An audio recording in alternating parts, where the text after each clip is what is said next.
তোমাদের 2024 সালের নতুন বছরের পঞ্চম শ্রেণীর ছাত্রছাত্রী বন্ধুরা, আশা করি তোমার সবাই ভালো আছো। আজ আমরা যে বিষয়টি নিয়ে আলোচনা করব পঞ্চম শ্রেণীর থার্ড সামেটিভ অর্থাৎ ফাইনাল পরীক্ষার গণিতের কোশ্চেন পেপার নিয়ে। দেখো সরাসরি স্ক্রিনে তোমরা পঞ্চম শ্রেণীর থার্ড সামেটিভ অর্থাৎ ফাইনাল পরীক্ষার গণিতের কোশ্চেন পেপারটা দেখতে পাচ্ছ। ফুল মার্কস তোমাদের রয়েছে 50, আর সময় তোমাদের রয়েছে 1 ঘন্টা 30 মিনিট। যে মুহূর্তেই আমরা বিভিন্ন স্কুলের প্রশ্নপত্র হাতে পাচ্ছি, সবার ফার্স্ট ভিডিওর মাধ্যমে কিন্তু আমরা তোমাদের কাছে তুলে ধরি। তোমরা কিন্তু অবশ্যই আমাদের চ্যানেলটা সাবস্ক্রাইব করে রাখবে। একে দাগে রয়েছে নিম্নলিখিত প্রশ্নগুলির উত্তর লেখো। প্রতিটি প্রশ্নের মান রয়েছে 1 করে 1 × 10 = 10। এখানে মোট 10টি প্রশ্ন দেওয়া রয়েছে। 2 দাগে রয়েছে নিচের প্রশ্নগুলির উত্তর দাও যে কোনো 5টি। প্রতিটি প্রশ্নের মান রয়েছে 2 করে 2 × 5 = 10।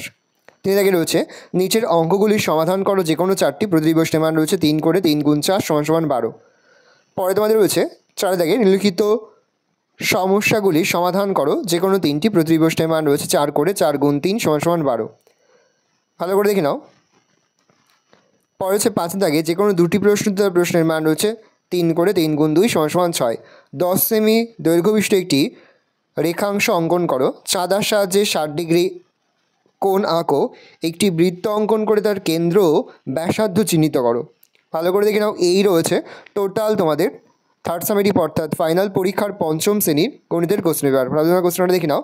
আশা করি ভিডিওটা ভালো লেগেছে। ভিডিওটা ভালো লাগলে ভিডিও লাইক করতে গেলে ভুলবেন না। আমার চ্যানেল নতুন হাত লাল করে সাবস্ক্রাইব প্রেস করে পাশে বেল আইকনটা প্রেস করো, যখন নতুন করে ভিডিও আপলোড করি সবার ফার্স্ট নোটিফিকেশন তোমরা পেয়ে যাও। আর এই ভিডিওটি তোমার বন্ধু বান্ধবী আত্মীয় স্বজন সবার মধ্যে কিন্তু অনেক শেয়ার করে, যেটা বছর পঞ্চম শ্রেণীতে পড়ছে। যে মুহূর্তে আমরা বিভিন্ন স্কুলের প্রশ্নপত্র হাতে পাচ্ছি, সবার ফার্স্ট ভিডিওর মাধ্যমে কিন্তু আমরা তোমাদের কাছে তুলে ধরি। তোমরা কিন্তু অবশ্যই আমাদের চ্যানেলটা সাবস্ক্রাইব করে রাখবে। ভালো করে দেখে নাও কোশ্চেন পেপার।